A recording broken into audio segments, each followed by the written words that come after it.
বেকারত্বের বোঝা যখন গায়ে, তখন ছেলেটা রাতের অন্ধকারকে ভালোবাসে, দিনের আলোকে ভয় পায়।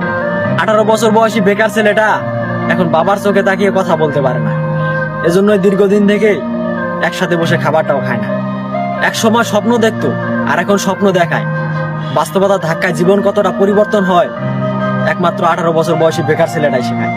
ঘরের বেকার ছেলেটা ঝোল হিসেবে বাবার শরীরে রক্ত পান করে, আর ভাত হিসেবে বাবার শরীরে মাংস চিবায়।